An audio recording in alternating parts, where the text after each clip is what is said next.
Hello everyone, welcome back to Period 6 of the APUSH curriculum. Today we've got Key Concept 6.1.3, Effects of Industrialization on Rural Agrarianism. What we're focusing on here is the idea that industrialization, especially in the late 19th century, was a major change for our economy, not just in terms of mechanization, not really in terms of the fact that we had manufacturing, but the sheer level on which it was happening. Now, back with previous industrialization, we saw that there was ultimately this balance between kind of an agrarian agricultural economy in part of the country, and then industrialization and manufacturing in other parts. Now, industrialization is spreading at such a huge scale that it begins to threaten agrarianism as an economic system. So we're going to see how that happens and what the responses are, especially from the farmers who had the most to lose from these changes that they would be seeing. All right. Oh, my goodness. Better wake up or at least try your best. More economics, okay? Now, I want you to notice on this page there's basically no red terms. It's going to be me explaining how economics applies to what we have improvements in mechanization affecting food prices. And you can't understand that if you don't understand supply and demand. Okay? Supply and demand is one of the most basic economic concepts. You need to understand this to understand how people, producers, and consumers behave. So, a couple definitions to start us off. Supply is defined as the ability and willingness of producers, people who make things, to sell a good at a given price. Two aspects there, ability and willingness. So they have to both be able to make a good for a certain price and willing to sell it at that certain price. On the other side, we have demand, which is the ability and willingness of consumers, people who buy things, to buy a good at a given price. Now, these are two competing things that exist within an economy. Consumers always want the lowest price possible, right? Producers always want the highest price possible.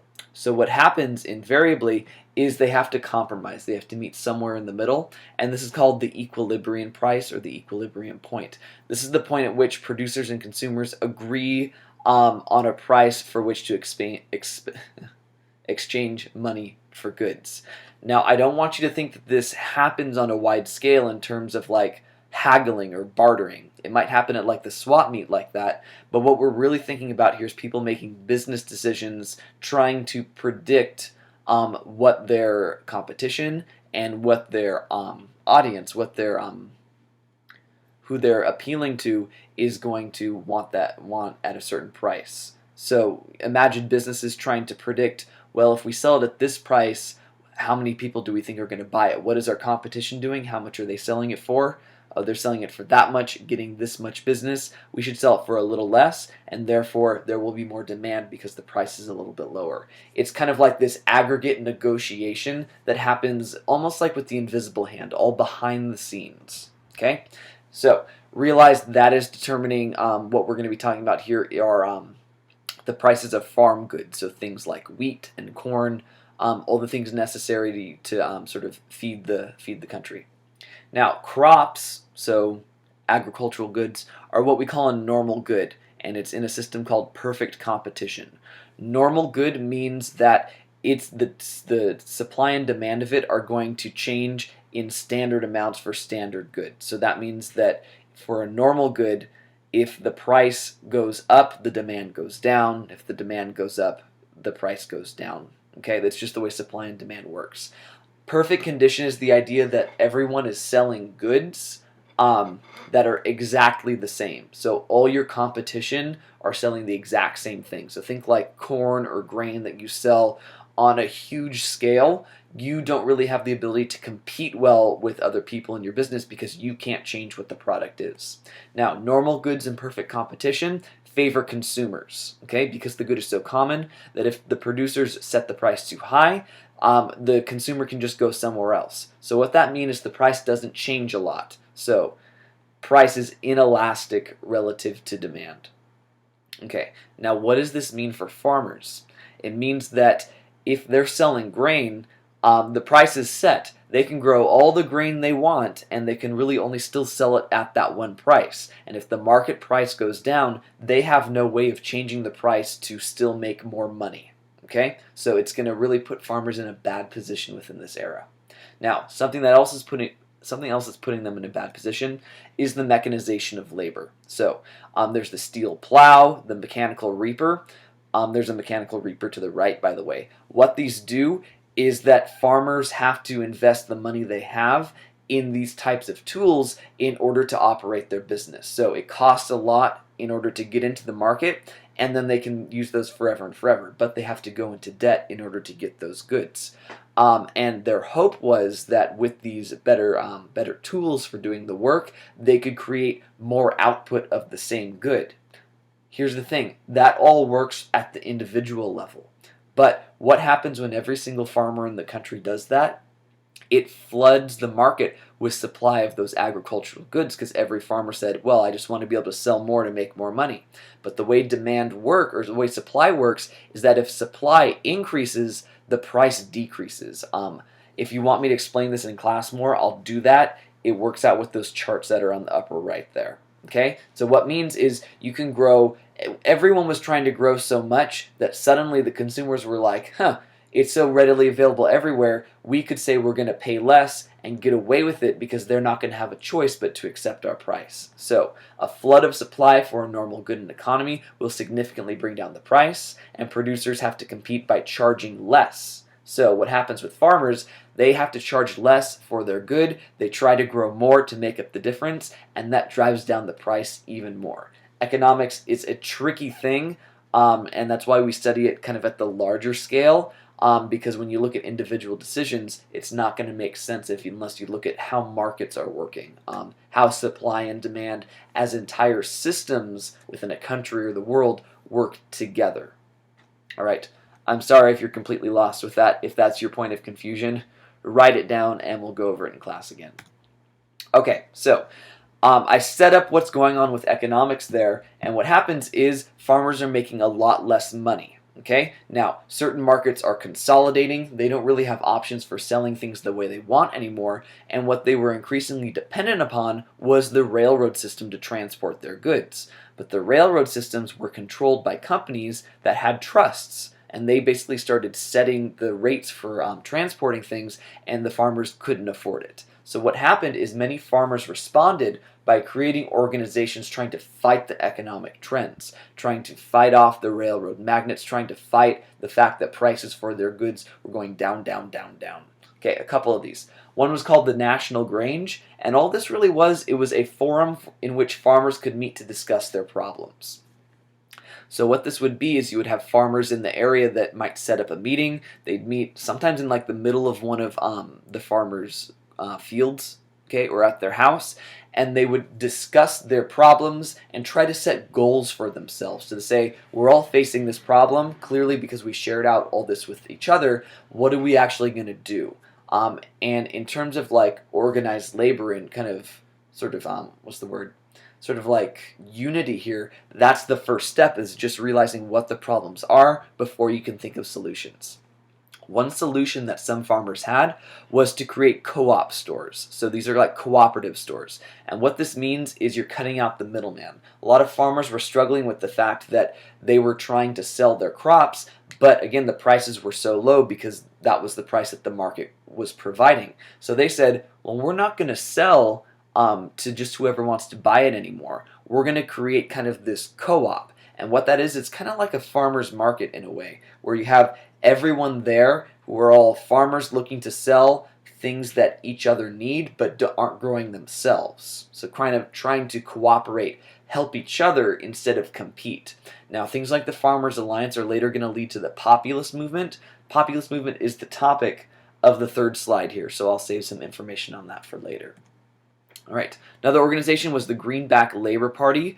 This was kind of like a labor union, but it was focused on the interests of farmers, not industrial workers. Okay, 8-hour working day, better conditions, involved workers and farmers here. Now, one thing that they actually worked to get done here were things called Granger laws. And I want to set up something here that's confusing. You're looking right above there below farmers, and it says the National Grange, and you're looking down here in the middle, and it says Granger Laws. And these things don't have much to do with each other, which I understand is confusing. I don't have any help for you there. I'm sorry. You just need to remember that what their differences are.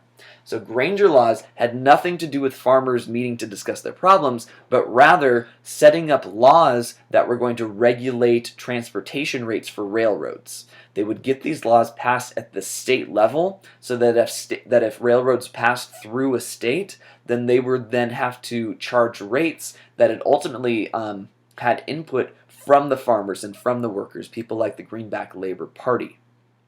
Now, the problem with this is, remember, we are operating right now in an era of deregulation. There were no government regulations on the economy. They were in favor of laissez-faire capitalism and the free market system. So when the Supreme Court approaches laws like this, they do have the right to review state laws.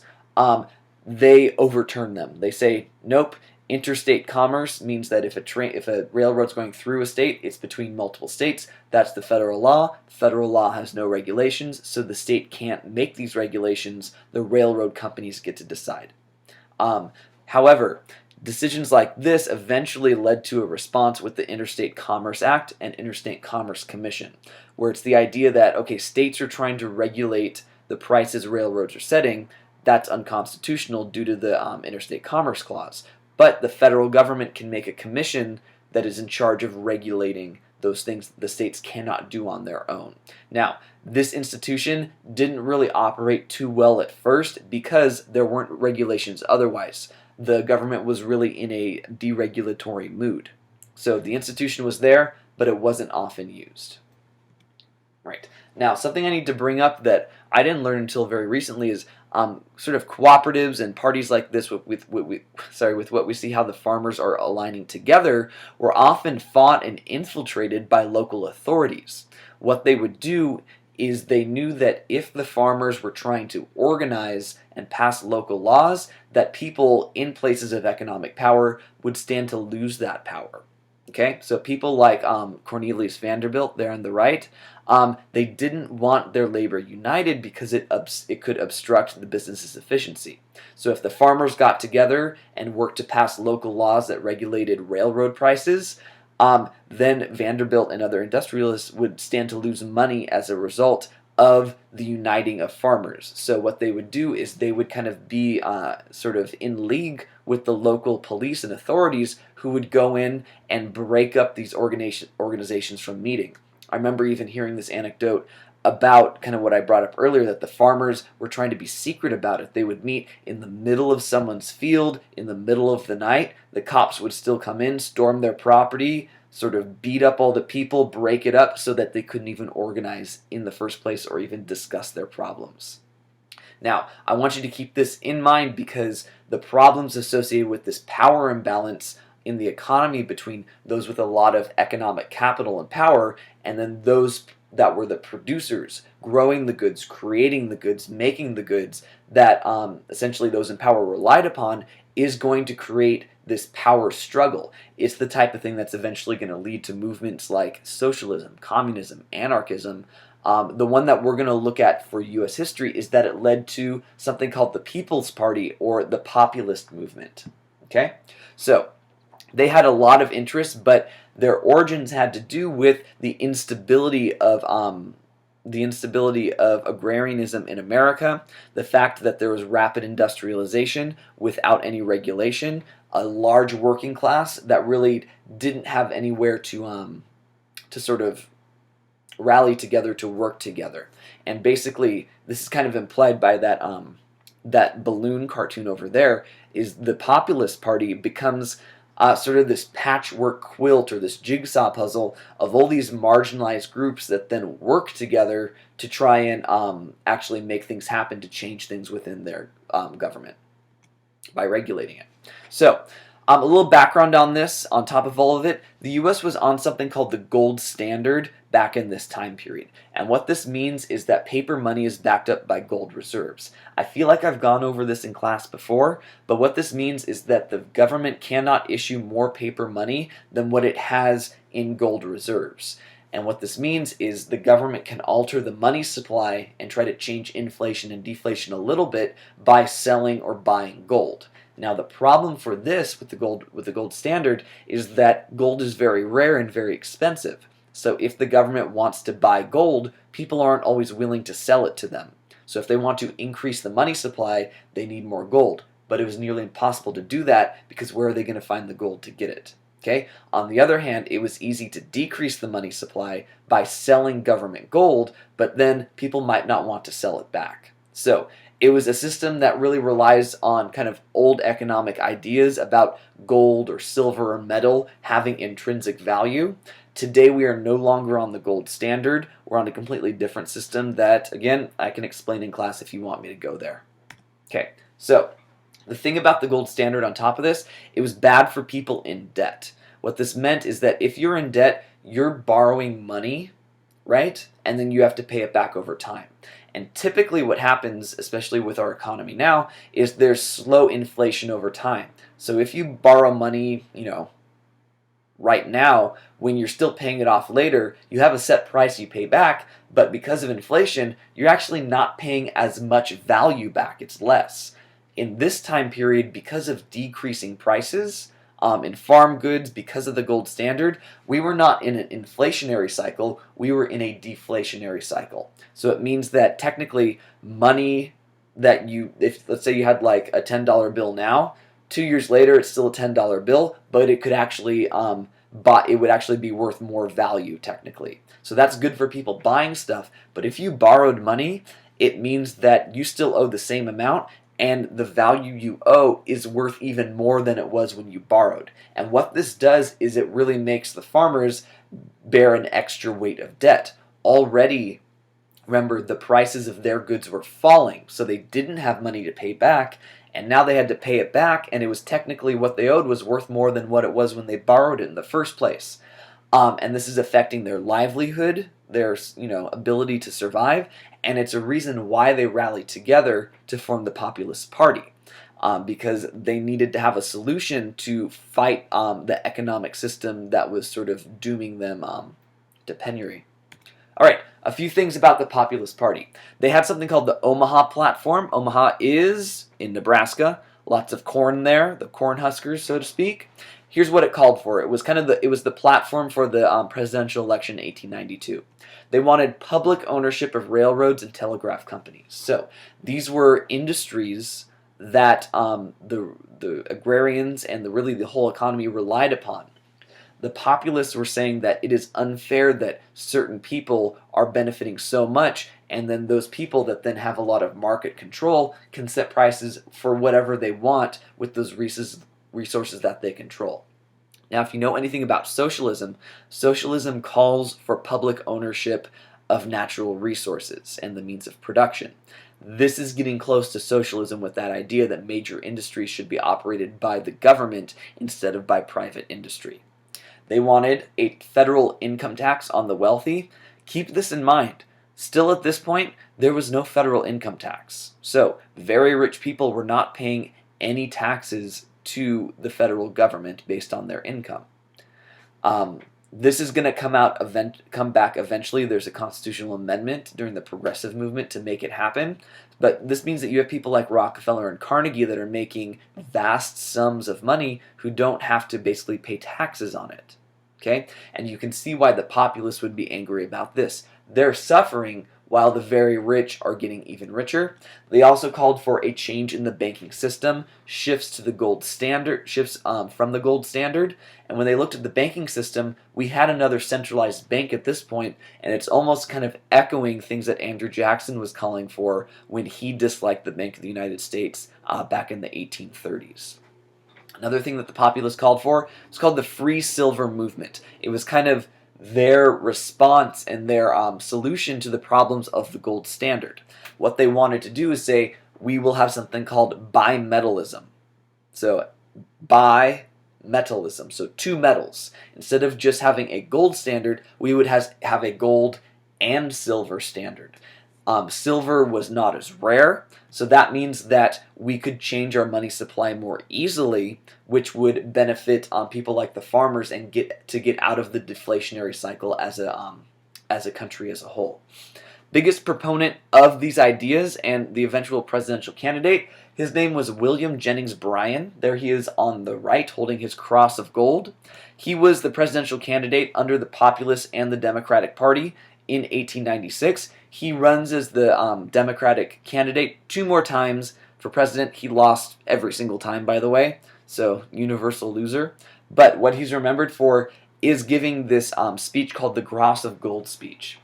It was the speech he gave when he accepted the Democratic nomination for president at the 1896 Democratic Convention. And what he basically says is our country is tied economically to this gold standard, and the gold standard is only benefiting the very rich and the business elite. It is bad for farmers and much of the working class. So he said, we can't crucify our country on this cross of gold. The idea of we are being sort of ruined by hanging on to this gold standard because it's not benefiting everyone. He was promoting the free silver movement. There's that cartoon there to the right. You can see he's holding the cross of gold, crown of thorns. William Jennings Bryan was also an evangelical Christian during this time period. We'll talk about social movements later on in this historical period, but he very much represented Christian fundamentalism. So he was both using his political views for populism, but he was merging them with his religious views. This cartoon's kind of making fun of him, saying that he is using that religious iconography in order to appeal to people when it all has a price on it, is what it's saying. Is he's just trying to get elected. It was kind of bigoted is what the cartoon's trying to say. We'll talk about him at a later time too when we get to the 1920s. Alright guys, thank you for watching. So you know what to do next. You've got some terms to make.